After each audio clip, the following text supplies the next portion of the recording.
at Kyle Schass, X, Twitter, whatever it's being called. Phil, Tripp is a year older since the last time we spoke. I think he's soared well above into his 40s, maybe nearing 50. I'm not sure. So I'm hoping you can help him diagnose some of these games this weekend. What is it, 87 in all here for our first full weekend of college football, 5 straight days? Yeah, 87 games. Belated happy birthday there, Tripp. Thanks, Phil. I appreciate it. And only 42. 87 games this week, including FBS versus FCS. So it's really a huge week. And, you know, part of the easy part for me is I just pull up my FCS magazine, which is available on PHILSTEELE.com, and it gives me 2 full pages on every FCS team. So those matchups are pretty easy. Speaking of FCS, clean sweep for your boy, 3-0 last week. Right. I did get the Albany win over Fordham, so the FCS locks came down. Phil's going to help you handicap many of these games. We'll try to get through 20 here over the next 45, 50 minutes tops here each and every Thursday. We'll release this wherever you get your podcasts.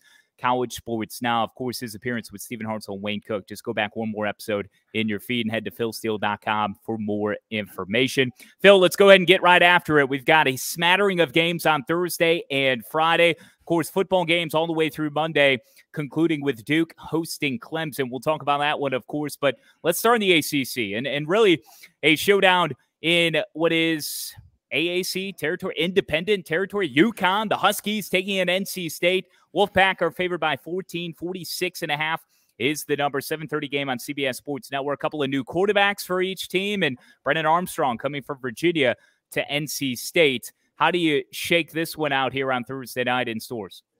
Yeah, I love what Jim Moore is doing at UConn. You know, in the magazine last year, I said UConn will be improved, but Jim Moore is not a miracle worker. And boom, he gets him to a bowl game. So I guess he is a miracle worker. 9-4 against the spread under Mora, 5-1 against the spread at home. They upset Boston College last year, and NC State blew them out. So they may not take UConn completely serious here, especially with Notre Dame on deck. I definitely like UConn plus the points in that one.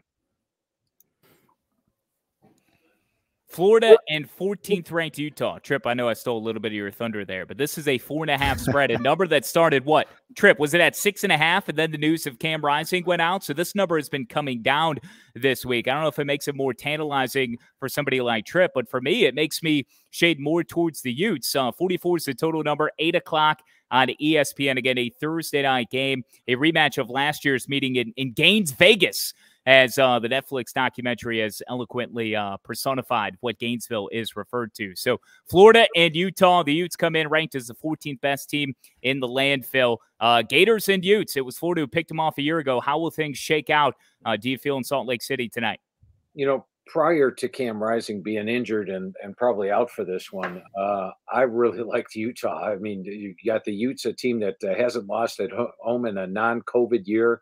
The last 3 seasons, usually they blow out opponents. They even blew out Oregon a couple of times at home. My computer had them winning this thing 37-20, and they were playing with legitimate revenge for last year's upset loss. I really like the Utes, but now Cam Rising's out, and I watched them last year.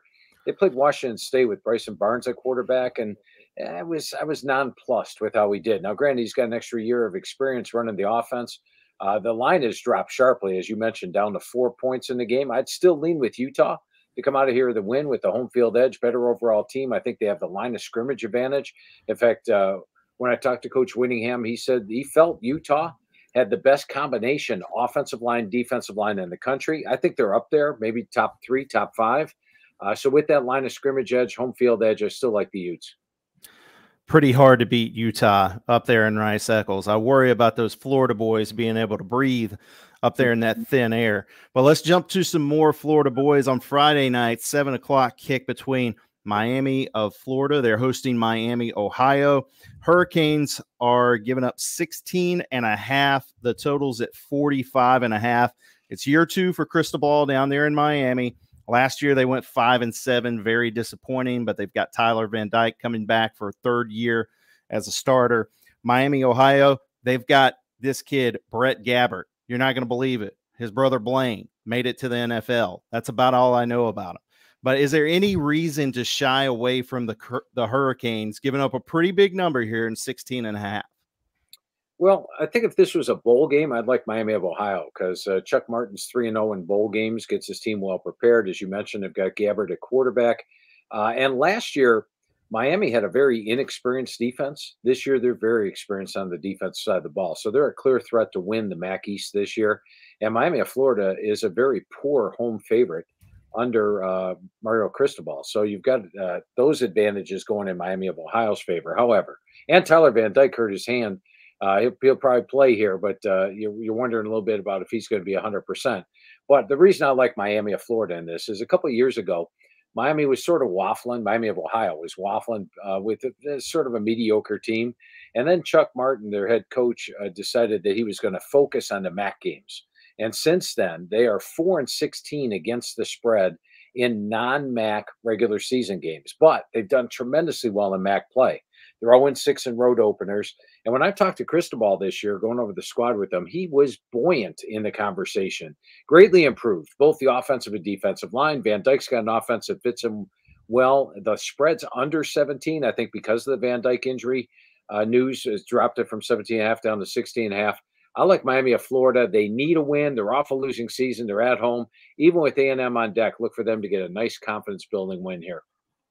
16 straight home opening wins, too, for the Miami Hurricanes. Again, a forgettable season. A lot went wrong unexpectedly, too, when you bring your own and Mario Cristobal, and still some maybe discipline, some culture issues, and might take another year. We'll see if the Hurricanes can get off to a strong start. We'll stay locked in on Friday. The Cardinals of Louisville, 7.5-point favorite, 48.5 is the number. ACC showdown at Georgia Tech on the flat, 7:30 on ESPN. You got a pair of first-year head coaches, maybe kind of. Brent Key was the interim down the stretch for Georgia Tech, taking on Jeff Brom in Louisville after Brom left Purdue to come back home to the Derby City. So no Malik Cunningham anymore for Louisville, Phil. How do you handicap this one between the Cards and Jackets?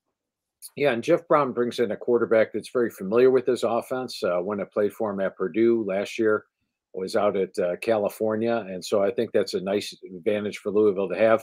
You know, one of the reasons I'm high on Louisville this year is their schedule. They have a great schedule. However, I think that might have them a little overrated for this game. And the reason that the line's up there at 7, just based on the talent on the field, if you look at Brent Key last year, took over a team that was really struggling, got them to go 4-4. And one of those losses was to Georgia. So they played better than expected. The game's in Atlanta, as you mentioned, which is a nice advantage to have. And while Georgia Tech is very inexperienced this year, I've got great faith in Brent Key to have them playing above their talent level like they did. So first year for Jeff Brom as a head coach, I think this could be a great game to watch. I'm taking the touchdown or touchdown plus with Georgia Tech in this one.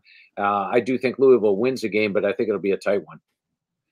And speaking of quarterbacks, Haynes King, former Texas A&M quarterback, will be under center for Georgia Tech. The Yellow Jackets' old quarterback who struggled with injury, Jeff Sims, he's playing at Nebraska now. They're taking on Minnesota on Thursday night. That's an 8 o'clock game on Fox. Might be one of the games that Wayne Cook, Stephen Hartzell, and Phil Steele discuss. Again, if you go back one more episode on your College Sports Now podcast feed, and be sure, too, to go to philsteele.com. An opportunity for you to get a $99 valued membership to Phil Steele Plus. Interact with us. Leave us a review, Apple Podcasts, and be nice. Please, be kindly. We randomly will select a few winners here throughout the year for a free membership to Phil Steele Plus. Access to all the FBS, FCS, NFL team pages. Bet smarter, not harder. Be more like Phil Steele. Tripp? Yeah, take it easy in those comments on me, too. You know, I went 1-2 last week with my picks. Like, the world's not ending. Everything's okay. It's not a complete disaster. Look, Tripp's in a bad mood. Navy was not a good pick.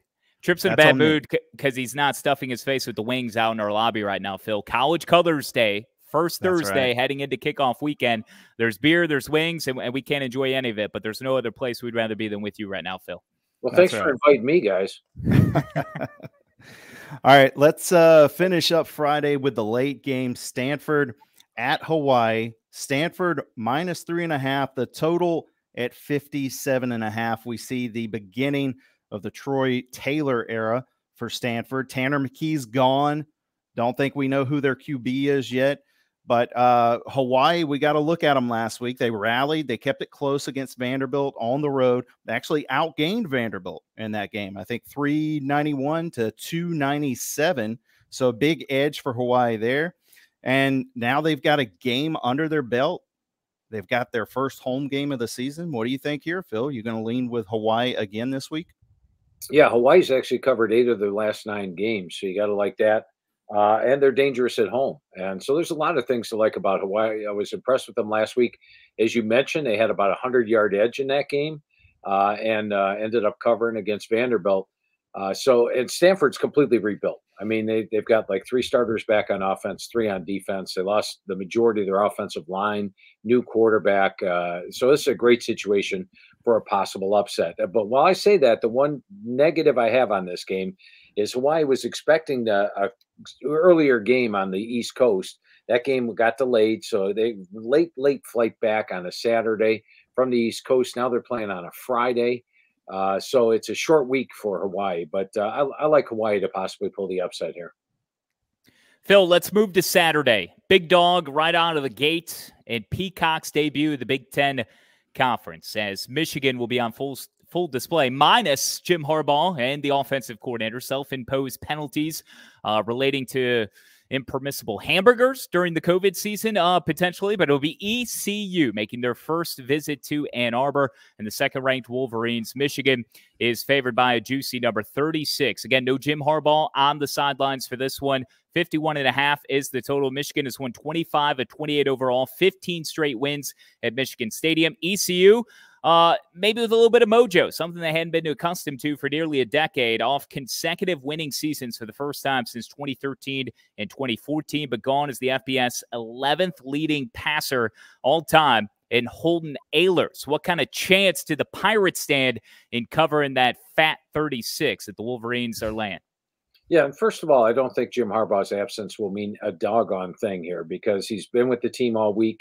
They're pretty much status quo. They do lose their offensive coordinator for this game as well, so that might affect them a little bit more than it would the head coach. Head coach has to make a few decisions game day, but the offensive coordinator being out might be a thing. And with East Carolina, I really like Mason Garcia. I think he's going to have a good year. He was one of the highest rated quarterbacks they had signed. He's got everything you want in a QB, and he gained some valuable experience the last 2 years. So I think Garcia comes in, does a decent job. Now, Michigan's non-conference games, they blew everybody out last year. But Mike Houston's a heck of a head coach at East Carolina, and I'm gonna take East Carolina plus the points in this one to keep it closer than expected. Yep, a lot of points in that game. Big spread for Michigan to cover. And interested to see what happens with no Harbaugh on the sideline. I'd like to hear that you don't think it's going to have a very big impact. But let's go to, I think, one of the more interesting games on Saturday, a noon kick in Fort Worth. Colorado on the road, taking on number 17 TCU. TCU's given up 20.5 in this one. The total's at 63.5. Both teams with storylines here. I mean, TCU's coming off a national championship appearance in a season that was just nuts. I mean, it just seemed like every week they would find a way to get it done. I know we talked about it nonstop on the show last year. We just had to stop betting against these guys. You remember the West Virginia game?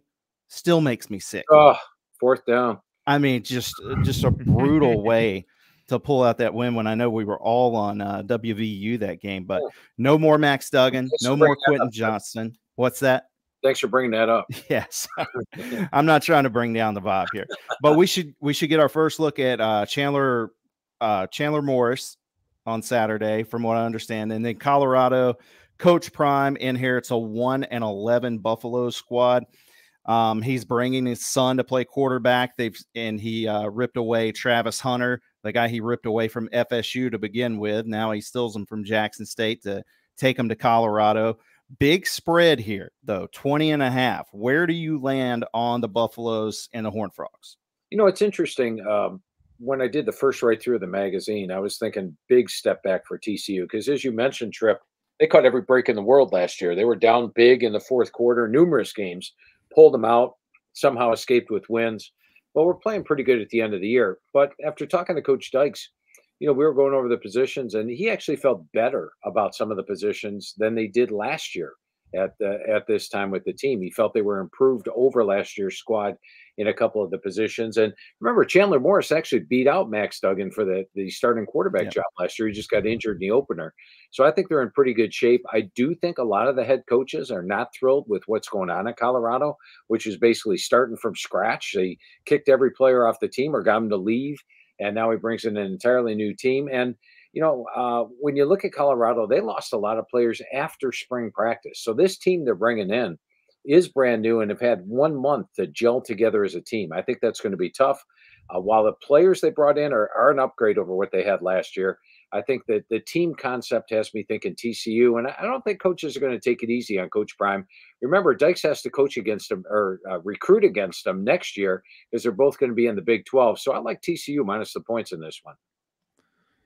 Yeah, TCU picked to finish 5th in the Big 12 this season after losing the Big 12 championship game. As Tripp, you indicated, shine the light again, the national runners-up. I don't think getting much respect, and I'm sure Sonny Dykes is really playing that up considering all the hype around Deion Sanders and him marching in on a horse and being the man at Colorado and all of these different things, the promos that have become nauseating at this point. But, in spite of the major roster overhaul, something we've never seen before, can he take a brand new team, an undersized one maybe at that, into an environment to be able to compete with the likes of TCU? We shall see on Saturday. Phil, before Tripp takes us to West Lafayette, I do want to get your opinion of Liberty because they're taking on Bowling Green, CBS Sports Network there in the early window of games on Saturday. Liberty hosting BG. Jamie Chadwell leaves from Coastal Carolina, who will be playing at UCLA. More on that game coming up before we sign off here. But Jamie Chadwell coming in, taking over the reins for the Flames. I'm curious what maybe you were able to glean from him in a conversation, if you were able to track him down and all the coaches that you talked to during the offseason. And what are the long-term prognostications for a team like Liberty? I think they'll be fine against BG. You're our MAC connoisseur. You know the MAC like the back of your hand. But, maybe long-term for this season, what do you think about Liberty here in 2023? I think Liberty be okay this year. I don't think they're one of the best teams because of what he's inherited. They lost a lot of talent from last year's squad, and it's going to take them a little bit to get there. But the facilities are so much better here at Liberty than they were at Coastal Carolina that he's pretty pumped up about taking over this program. And you got to think Liberty in CUSA is going to be a contender, if not the favorite most years upcoming because of what Jamie Chadwell did at Coastal Carolina and what Jamie Chadwell can do here at Liberty. But for this game, since they're laying practically double digits in this one, I sort of like Bowling Green. Bowling Green's a team where when I talked to their head coach when he got hired, I think it was 5 years ago, he said they're giving them a big leeway, let them build the program the way it's supposed to be built. He's done that.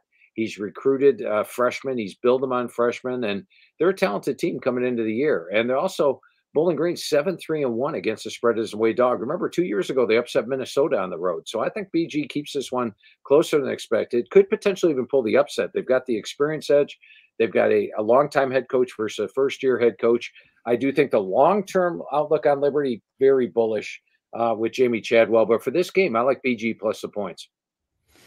All right, let's wrap up the noon window on Saturday. Fresno State at Purdue. Purdue's a 3.5-point favorite. The total sitting at 47.5. Noon kickoff, Big Ten Network.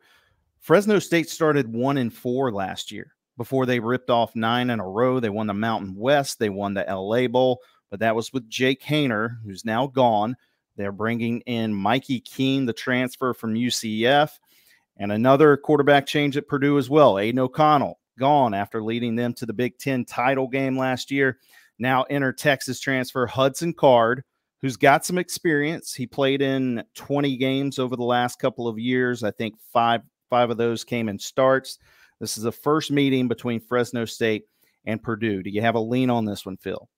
I do not. This is one of those games I'm going to watch because the reports I'm hearing in August from Purdue is that Hudson Card looks like a great quarterback there. So they're pretty thrilled with how he's adapted to the offense. But they have a first-year head coach, changing offensive schemes, lose a lot from last year, bringing in a lot of transfers. And on the other side of the coin, you got Jeff Tedford, who's one of the best head coaches out there. He's great as an underdog. And yes, they do lose Jake Haener. They had lost Haener for 3 games last year as well. But I like Mikey Keene coming in. I thought Keene did well when went on the field last year for UCF.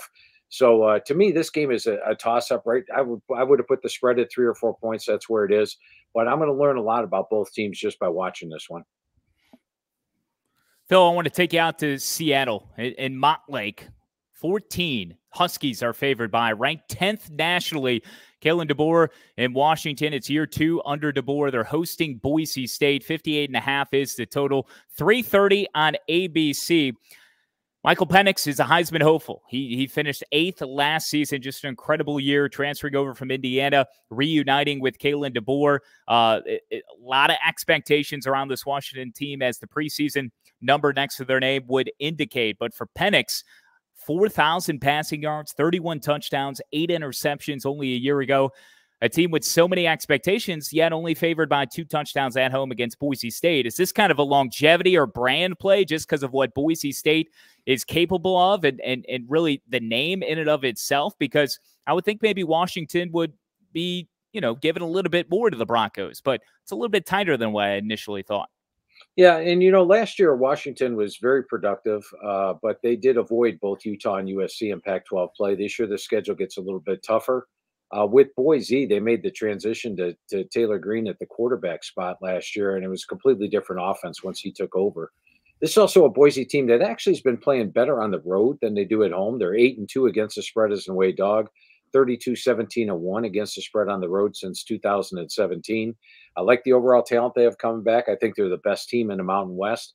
I do think Washington opens up the season potentially even 8-0 this year before they go and face USC on the road. So I'm bullish on Washington, bullish on Boise. If I had to, I had the number about 11 or 12 in this one. I would actually take Boise plus the points. And I don't think the number is going to go lower. I think it might go the other way. I think if you're going to get Washington, you might want to get them now. But okay, staying in the 3:30 window, a team we talked about last week, UMass, they were on the play. I had the little 16.5 team total. I don't know if you guys were listening or not, but that one hit with ease. They're on the road at Auburn this week. They've got their hands full. They're a 35-point dog. Totals at 51.5. This game will be on ESPN. I've seen this line all the way up to 39 at some sites. So a pretty big gap on those from one site to another. But UMass last week, they beat New Mexico State 41-30. They hit that team total. They've got new life under their second-year coach, Don Brown, Dr. Blitz, but they still gave up 470 yards. So I don't know how I feel about them going up against an Auburn team who's completely overhauled, new head coach, Hugh Freeze. Don't really know what to expect with them with a new quarterback, Peyton Thorne. We've seen him at Michigan State. But what do you expect from an Auburn team that's kind of been completely overhauled, covering that big of a number against UMass? Well, I mentioned last week that, Don Brown is very bullish on this year's squad. In fact, he expects to get to a bowl game. He thinks they're going to be this year's Connecticut, come out of nowhere. And it was a much different Don Brown that I talked to this year than it was last year. Last year, he was just trying to get a grasp on this team, get the right players. But this year, every position was, boy, are we much improved. We're much better here. And it starts with the quarterback. Tyson Fumachan looked great last week. Hit 56% of his passes, dangerous runner as well. Adds a lot to the offense. So I definitely like UMass plus the points here. I guess my one major concern or minor concern in this one would be the fact that Don Brown's goal is a bowl. They have a bowl-capable game next week against Miami, a one against Eastern Michigan, and they're off a big win and now traveling again. So it's really a flat spot. Do you really expect to beat Auburn, or do you save a little ammo and go and get Miami of Ohio, Eastern Michigan, New Mexico, Arkansas State, the teams that are upcoming on the schedule? But with Auburn having a trip to California on deck in the first year for their head coach, new players coming in and out, I definitely like UMass plus the points in this one, and expect me to use UMass many weeks during this season. Phil, I see the Cal Bears are favored by nearly a touchdown, and I start scratching my head. I see they're going to Denton, Texas to take on UNT. 4 o'clock game on ESPNU. North Texas, one of several new teams that are playing in the American this year. Cal, without a home after this season, as you know, the Pac-12, as we see it, is all but done. There could be a resolution, maybe by the time you listen to this on your podcast feed, some more murmurs, maybe bubbling back up to the top in a positive light for schools like Stanford and Cal to maybe be absorbed by the ACC. But for right now, it's one last swan song in the Pac-12 as we know it. And Cal is a favorite on the road. Justin Wilcox, it's been up and down. It's been turbulent, to say the least, and mostly bad. There were a couple of high years with his defense and what he was able to rely on. But since the COVID year, it's just continued to go downhill. And I know it's not an easy place to play at all in Berkeley, Phil. So how does this one shake out in the mind of one Mr. Phil Steele, the Cal Bears and the North Texas Mean Green Saturday? Yeah, and I've expected North Texas to give the starting quarterback job to Chandler Morris, who transferred over from ULM, but he did not win it. Actually, the guy that was third string after the spring won the job as the starting quarterback. That would be my major concern with this game. But Eric Morris, I think, steps into a pretty good situation. This is a North Texas team that had bowl practices last year, so they're in pretty good shape. And he's got some talent returning across the board. And then with Justin Wilcox, you look at his record as a favorite, 8-18-1 against the spread. How about as a road favorite? Doesn't happen often. 2-6 against the spread. They've got a big home game next week against Auburn, which you got to think some of the kids on Cal are looking forward to a little bit. I definitely like North Texas plus the points and a possible upset here. And if I could add, 2019, Cal went 8-5. That followed up a 7-6 season in 18. But one win during the COVID year. Of course, they only played 4 games. But 5-7 and then 4-8 for Justin Wilcox and Cal here over the last couple of seasons.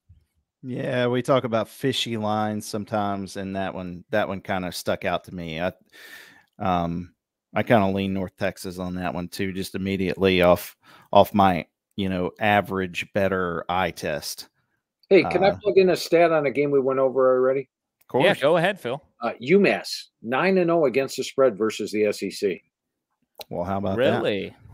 Oh, okay. That might be one of Phil's favorite plays potentially. We'll recap his power plays for week 1 coming up. By the way, if you don't have the magazine, okay, Phil Steele College Football Preview. He's been doing it now for 29 years. Most comprehensive magazine. You're doing it wrong if you don't have it. Go to philsteele.com for more information. Get more information about Phil Steele Plus. Of course, what are you lucky listeners, viewers can possibly secure what would be a free $99 valued membership of Phil Steele Plus. Interact with us wherever you podcast to, inside the press box, the newsletter that goes out every week. And you're going to be doing one of your YouTube tours beginning on Friday, right, Phil? Little YouTube tutorial of Phil Steele Plus, kind of a tour through all 87 games. Yeah, with free selections. Good to know. Good to know. Tripp, where are we heading next? All right, let's go out west. Nevada at number 6, USC. Trojans, another big spread this week to cover. It's 38 right now. The total's 66. I think the big story from last week with USC, we know, Caleb Williams looked fine. They're going to score points, but it seemed like the story was they gave up 28 to San Jose State. A Nevada team, they were 2-10 last year, not very good. They didn't win a game in the Mountain West. A big spread like this, but is there any reason to like one side over the other here? I don't really know how Nevada compares to San Jose State in your eyes, Phil. Yeah, San Jose State's a better team than Nevada is. Now, last year, Ken Wilson took over, and he was in an unfortunate situation. Nevada was coming off a bowl game, and they lost basically everybody. And then Jay Norvell left to go to Colorado State, and he took a bunch of players with him.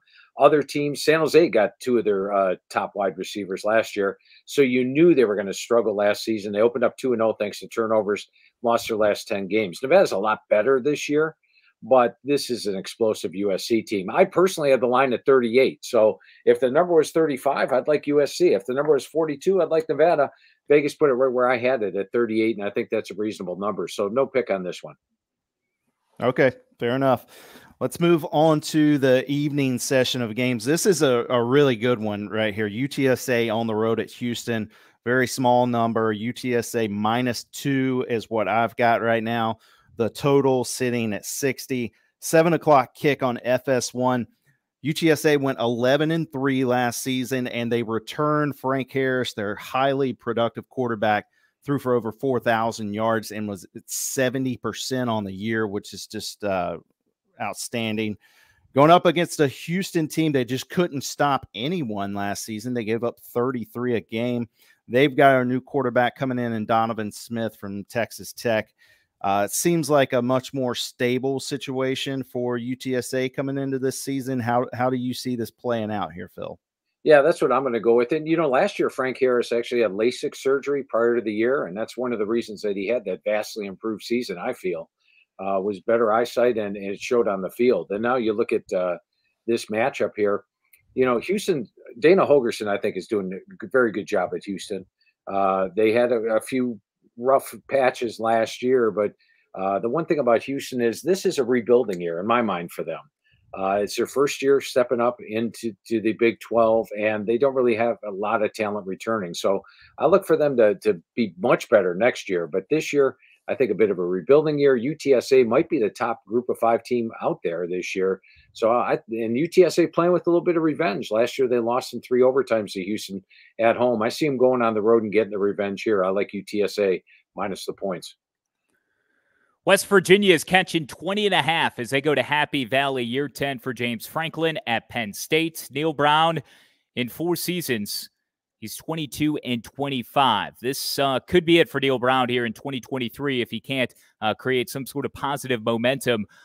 What a win would do, and going a long way for the Mountaineer fan base and that administration, that school, that university that has been starving to get back to some level of relevancy, as they've been in the dweller of the cellar dweller, the Big 12 here over the last couple of years. 50 is the total, 7:30, NBC, not Peacock, could be streaming in conjunction, but that Michigan game, by the way, early in the day is solely just Peacock only against ECU. You can go to the network channel for Penn State and West Virginia. So NBC, Penn State, West Virginia, 60th meeting all time. Penn State leads 48-9-2, first meeting since 1992. Phil, Nittany Lions and Mountaineers, primetime on Saturday night. Good to see the rivalry back again. I always enjoyed watching Penn State, West Virginia when they were both in the East and playing as independents. When you look at West Virginia, now talking to Coach Neil Brown, he's bullish on his running backs this year, bullish on his offensive line, and that's going to be the key to the game. Can West Virginia establish a run? Penn State's defensive line is a little different this year. They've got the pass rushers, but they lose a big 325-pound defensive tackle, replace him with a guy who's 275 pounds. They're not quite as big up front. So I think the key to West Virginia and their chance of staying under the number will be if they can establish that run early and then just wear Penn State down as it goes. Now, Penn State's got one of the best teams in the country. All 3 of their defensive units rank in my top 5. They've got Aller is starting now a quarterback, and high expectations for him. Singleton and Allen at running back. They did recently lose an offensive lineman, but they still have one of the best offensive linemen that Franklin's put on the field. It's going to be Knight. It's going to be Happy Valley. So I see Penn State winning this one by about 3 touchdowns. The thing that would concern me would be West Virginia being able to run the football and shrink the clock. If they can make this game shorter, we've already seen a couple of games where the 6 to 7 less plays that you're going to see per game have had an impact. Then I think West Virginia would have a chance to stay under the number. I had it at 21. So not a big play here either with the number at 20.5. Tripp, you're muted. Rookie mistake, bro. I took a drink of water and I forgot to hit the button. At least you know how to mute yourself. That's on me. But I'm very excited to see what Drew Aller does this year in Penn State. I think he could have a big year. And that kind of segues into one of the best quarterback battles going on Saturday in Charlotte. Number 21, North Carolina, taking on South Carolina. You've got Drake May going up against Spencer Rattler. UNC coming off a 9-5 season last year, but they lost their last 4. And South Carolina really seemed to find something coming down the stretch. I remember they beat Tennessee, which was just unthinkable at the time. It just didn't make sense for them to win that game outright. And then they beat Clemson coming down the stretch as well. So do you have a lean? Are you leaning with Drake May being the top 5 pick, or South Carolina, who seemed to find some magic coming down the stretch last season? Yeah, and this one, I was sort of torn earlier in the week, but I sort of leaning now towards South Carolina, plus the points in this. For what you mentioned, Spencer Rattler last year, really was a much better quarterback the last 4 weeks. They not only beat Tennessee, they beat Clemson. I thought they played well in the bowl game against Notre Dame. That was a heck of a team they took on there. They, of course, have the best special teams in the country, which could be a game changer. And we know that Beamer has pulled a lot of upsets. And now with North Carolina, they've got the quarterback, but they're going to run the football a little bit more this year. Defensively, the teams are close. You got to think North Carolina has a slight edge offensively. Special teams goes to South Carolina. I'm just leaning with South Carolina plus the points. I sort of warmed up to them a little bit this week. Yeah, Spencer Rattler was playing out of his skull last season, but Drake May, one of the 3 top quarterbacks, I think, nationally, arguably in line for a top 5 overall draft selection come April. 38 TDs, just 7 picks, 4,300 yards. No Josh Downs, though, this season. He's going to have to find some new weapons. But, yeah, that's going to be fun. The last 3 meetings between the 2 Carolinas, both claim themselves as Carolina, have been played at Bank of America Stadium, home of the Panthers in Charlotte, including the Duke's Mayo Bowl just a couple of seasons ago in 2021. South Carolina won that one 38-21. Another one of those obscure games, Phil, not just Cal going to North Texas, but how about Texas Tech going to Wyoming? And the Red Raiders are laying 14 as we talk about it here early on Thursday. 50.5 is the total. Laramie is the site, 7,000 feet above sea level. The Cowboys and the Red Raiders. I'm heavily leaning, just because that number seems outrageous for a Craig Bowl-led team in Wyoming to go up against. I think they can cover this one. This is one of my stronger leans, I think, especially because it's week 1, too. And I know Texas Tech is coming in as kind of a trendy pick. Certainly at this stage of the game, after installing a new coaching staff a year ago, Tyler Shuck, can he remain healthy at quarterback? But I don't even know any of the individuals for Wyoming, but 14 just seems way too extravagant against the Pokes. Yeah, and I'm in agreement with you here, Kyle. When I look at this game, you're looking at a Texas Tech team that played very well at home last year, didn't play as well on the road, and they're in a rare role of away favorite. And meanwhile, Wyoming is very dangerous as a home dog. 6-2 against the spread. You mentioned the altitude, natural grass. There's a lot of things Wyoming's got going for them here. So I think that Wyoming takes this one to the wire. An upset wouldn't even surprise me in this one, just because of Craig Bowl. And let's go back to last year when I talked to Craig Bowl. He basically had so many transfers, everybody leaving, that they were one of the least experienced teams in the country. This year, they're one of the more experienced teams in the country. And I did something on PHILSTEELE.com, a blog about teams that have an increase in experience level, and they do extremely well the next year. So I'm very bullish on Wyoming this year and really like them as a home dog. I was expecting the number to be about 7. So you're correct on that, Kyle. And I'm taking the 14 points. All right, let's move over to maybe a little revenge game here at night. Old Dominion on the road at Virginia Tech. The Monarchs, they came away with an upset last year over Virginia Tech, beat them 20-17, and now the Hokies are favored by 15.5 on Saturday. Totals at 49.5. Pry last year in Blacksburg went 3-8. Lots of turnover on the roster, which you have to imagine that's probably a good thing. Is this a good revenge spot for Virginia Tech going up against ODU here? Yeah, real good revenge spot for Virginia Tech. In fact, last year, I know the numbers only show they had a 333 to 249 yard edge, but I think they lost like 40 yards on a bad snap. So it was really something like 373 to 249. They had no business losing that football game, but they did thanks to -3 in turnovers. So they're not going to take ODU lightly. ODU does have a transfer quarterback, but here's the thing. The transfer quarterback's never started. So that's a first-time quarterback enter Sandman at night against Virginia Tech. Oh, my goodness, that doesn't bode well. So you're going to get VT's best A game here, playing with legitimate revenge. Old Dominion's one of the least experienced teams in the country. I say Virginia Tech beats him by more than the spread here. I like the Hokies. After 3 years as the offensive coordinator at NC State under Dave Doran, it's now Tim Beck's ship at Coastal Carolina after Jamie Chadwell left for Liberty. We've talked about that already after 5 seasons. So the most efficient tool, the best tool, the most known weapon on this Coastal Carolina team in spite of flirting with the transfer portal, at least putting his name in there, he's back. And that is Grayson McCall under center. So if you're Tim Beck, that was operation number one. That was the biggest priority. And you're able to get McCall back, who's what many believe can be very successful at the next level in the NFL. He struggled with injury last year, but he'll be taking snaps at the Rose Bowl against UCLA late on Saturday night, 10:30 on ESPN. The Bruins are favored by 14.5, a team that might play three quarterbacks, okay, trying to figure out who their best option is going to be under center. Chip Kelly and the Bruins. 66 is the total, but Coastal, you've got that constant in Grayson McCall under center. A lot of unknowns. You wonder about the environment, as we always do with teams out west, but especially at UCLA or even USC. I like Coastal Carolina here. Again, this 2 touchdowns, double digits, more than 2 TDs. What do you think, Phil, about this one between Coastal and UCLA? Yeah, I'm not wild about the game. I probably lean a little bit with UCLA based on this. Last year in the Pac-12, there was a Big Six and a Little Six. The Big Six teams were 30-2 against the Little Six teams in the Pac-12. I've heard some commentary saying anybody can beat anybody in the Pac-12, but if there's any conference that wasn't true, it was a Pac-12 last year. And UCLA was one of those Big Six. But now when I've done probably 200 radio shows this summer, and when folks ask me about the Pac-12, nobody asked me about UCLA ever. It's, how about these teams here? And UCLA is sort of an afterthought. So I think that'll have them motivated.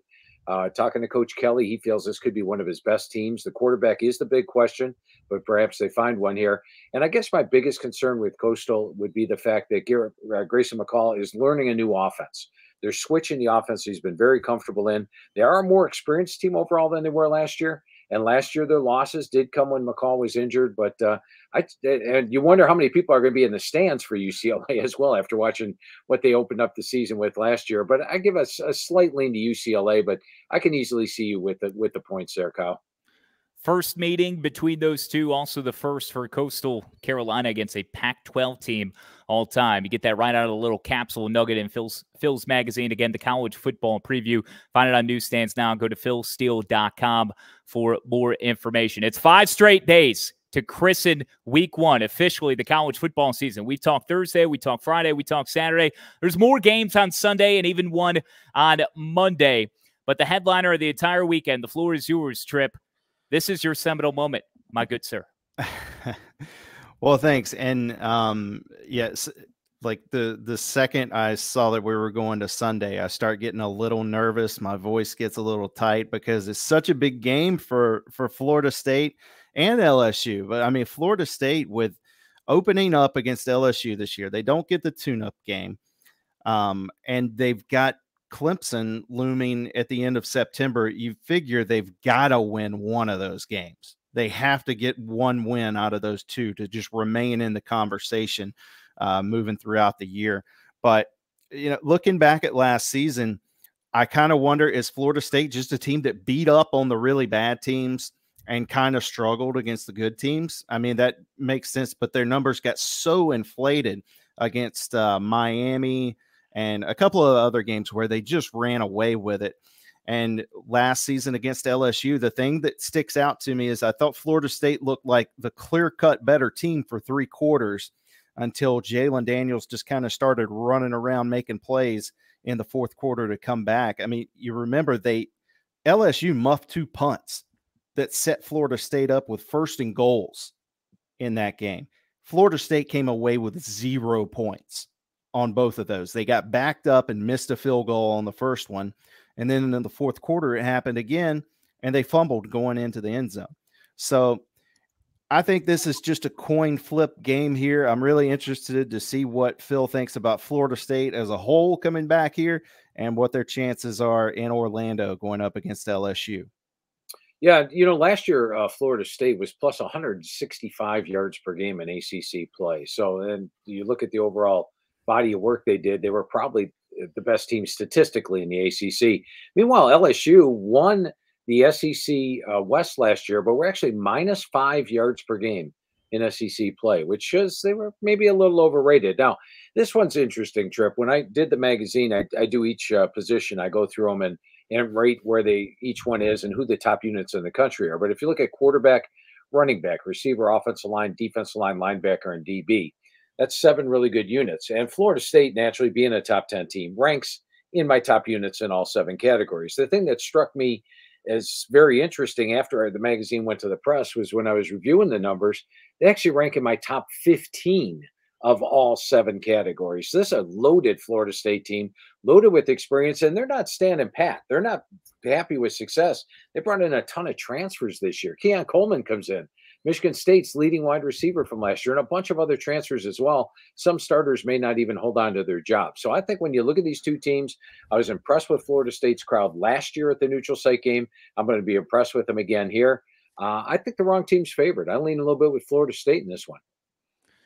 Tripp, you and I need to link up offline because I'm coming to your house, I think, on Sunday night. You and I need to watch this game together. You back in FSU, I'll come in all my LSU gear again. I spent time down there. My daughter was born there. My ex-wife's from down there. Yeah. It's part of me, okay? It is part of me. And I remember how that game ended last year, and I've got an axe to grind. And I want to take it out on you and your family on Sunday night, and I want you to bear witness to be in my crazy antics. So you and I will link up. We'll tell Phil how it went down in next week. Some of these other games. And the other good thing about it, Phil, I think you touched on it.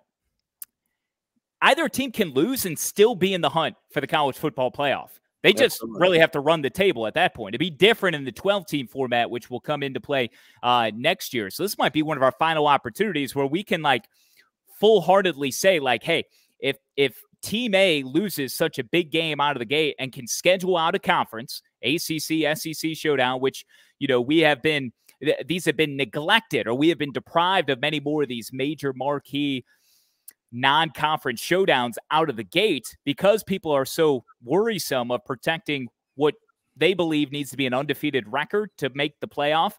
But either team who loses, they know they have to run the table to get in. And Phil, I think you said this with Wayne Cook and Stephen Hartzell earlier in the week. You know, you think we're going to, because of the expanded playoff, we'll get more of these colossal showdowns as scheduling kind of evolves over the next 4 or 5 years. Yeah, absolutely. Because 12-team playoff, a 2-loss team is easily going to make the playoff. So I think we're going to get much bigger non-conference matchups at the start of the year, probably 3-4 years down the road, because teams schedule their non-conference play usually 4 or 5 years in advance. Other games on Sunday, Northwestern and Rutgers. 18th-ranked Oregon State is playing at San Jose State. We're not going to waste any time talking about either of those. We do want to go to Durham, though. 9th-ranked Clemson playing at Duke. I think this is an opportunity for the Blue Devils where, you know, they're kind of trendy. A lot of people are wanting to get on Mike Elko's bandwagon here, given the 9-win season a year ago, just exceeding all expectations. They're playing at home. It's a Monday night. It's primetime. Clemson coming off a quote-unquote bad year. They've missed the playoff consecutive seasons. They certainly want to reverse the narrative and get off to a strong start. But, you know, Duke is lying there in the weights. Primetime audience, Labor Day. I think this is the moment where Duke can be perfect, especially with the return of Riley Leonard. The Blue Devils, though, not the favorite. It will be the Clemson Tigers strolling into Wallace Wade. Yeah, and you look at Duke's losses last year, their biggest loss was by 8 points. Remarkable. But their schedule does get a lot tougher this year. And a couple of stats. Last year, Clemson and Duke played 5 common foes. Clemson was plus 25 points per game in those games. Duke was plus 5 points per game. Clemson was plus 144 yards per game. Duke was actually minus 16 yards per game. So I do think Clemson was a better team last year. Duke had that great record, as you mentioned. But going over the team with Coach Sweeney this year, we were talking defensive line. And he made an amazing statement. Back in 2018, you remember that defensive line loaded with draft picks. He said that this year's team doesn't have the notoriety or the star players that 2018 did coming into the year, but they're actually deeper in talent and experience in the 2018 defensive line. So look out for Clemson's defense this year. I think it'll be one of the best. They bring in Garrett Riley from TCU as the offensive coordinator. Cade Klubnik is the quarterback. I think he's going to thrive in this offense. I look for Clemson to shut down Riley Leonard. Leonard was a great story last year and is one of the better quarterbacks out there. But I like Clemson to go on the road and get the win by more than 2 touchdowns here. I love it, Phil. What a tremendous show, Week 1 edition. We didn't even get to Big Ten availability reports, which are going to come out 2 hours before kickoff. The Big Ten is instituted. We'll see how that might impact the numbers, the degenerates, all the gamblers out there. We'll talk more about it as the weeks and the season evolves. Again, just 1 week of football in the books. Another one beginning here on Thursday night with 5 straight days, 87 games in all. Phil, your power plays, I was trying to take notes, but some of your favorites, I got a feeling Wyoming covering the 14 against Texas Tech at home might be one of those. Were there a couple of favorites that you really are most satisfied with or feel more strongly about versus some of the others this week? Yeah, I'll throw 3 of them out at you. First one, Wyoming, as you mentioned, as a dog. I also like UMass this week against Auburn. I think it's a pretty large number, and UMass better than expected. And then I like Miami of Florida, minus the 16.5 against Miami of Ohio. Those would be my 3 plays for this for here. That's Wyoming, UMass, and Miami, Florida, all to cover. Those are Phil's power plays. PHILSTEELE.com. You need to go there. Saw the note, Phil. Appreciate it. The Inside the Press Box newsletter. 87 game write-ups. Regularly $20. This week, with the code 87 week 1, you can get that for just $9. 87 week 1, $9 for access to this week's Inside the Press Box. Again, all 87 game write-ups, too. You have the YouTube tutorial with some game selections coming up on Friday. Phil, anything else you'd like to plug? Yeah, that's about 10 cents a game. You can't beat that price. And it's normally $20 for the Inside the Press Box. So head over there. It'll be up and available after 3 o'clock today. Just $9 for, and use this code word when you order the newsletter, Inside the Press Box, college only. That's 87 week 1. Phil, it's been real. I'll be at Wake Forest Elon tonight, one of 42 FBS FCS games. I'll also be in Durham. That's my favorite pick Monday night. Give me Duke and the 13 points. I might be part of the field storming in Durham at Wallace Wade on Monday night for Labor Day with Duke and Clemson. It's coming, Tripp. Don't you laugh at me. I'm coming to your house on Sunday. I was gonna say, I like Clemson minus the points until you pick Duke. Be very wary of the Duke Blue Devils when they've got Kyle Schass backing them. We should have learned that last season, and I'm staying away now. Yeah, watch out. They certainly did some good for me. Proved to be valuable on a number of occasions. Download the Varsity Network app as well. Listen to College Football Saturday night. Chris Hassel from CBS Sports HQ and Mike Golick Jr. on the call. I'll be in studio. It'll be the Dukes Mayo Kickoff Classic, North Carolina and South Carolina, 7:30 Eastern. Our coverage will begin on more than 100 stations nationwide. Also, the Varsity Network app. All of our school-specific broadcasts brought to you by Learfield as well. He's Phil Steele on X at Phil Steele 042. I'm at Kyle Schass, the Lock Doctor at Tripp Hurd. Happy belated birthday to you, sir. Again, we'll join all of you next week. Thursday edition of the Phil Steele Show will return. Again, bet smarter, not harder with the Phil Steele Show on College Sports Now.